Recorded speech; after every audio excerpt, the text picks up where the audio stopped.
సరే సరేనండి, రేపు పంపిస్తానండి. కూలీలు ఎవరు రాలేదండి. రేపు పంపించేస్తా. సరే సరే సార్, సరే.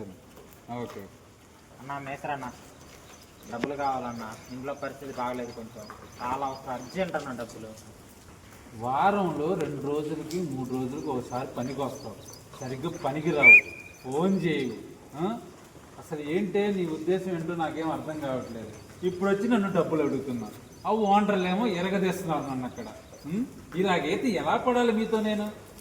చెప్పండి. ఇంట్లో పరిస్థితి బాగలేదన్నా, కొంచెం బాగా డబ్బులు అవసరం ఉంది. నేను ఇంట్లో పరిస్థితి బాగలేక ఆగిపోయానన్నా. నీ ప్రాబ్లం నువ్వు చెప్తున్నావు, నా ప్రాబ్లం వాళ్ళు అర్థం చేసుకుంటారా? పని జరగలేదనే దాని గురించి ఆలోచిస్తారు తప్ప. అన్న తలనొప్పి వచ్చేస్తుందన్న, ఏం చేయాలో తెలియట్లా. సరే ఇప్పుడు ఏం చేద్దాం? దేని గురించి చెప్పు.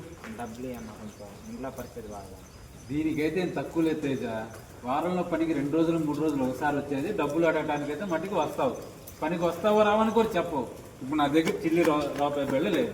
ఇప్పుడు ఎలాగా చూడు. నాకు 500 అయినాయి, నా ముందు తాగానే పడుకుంటాను చెట్టిన చెట్లకి. సరే ఈ నైట్కి మందాకి పడుకొని రేపన్న పనికి వచ్చే.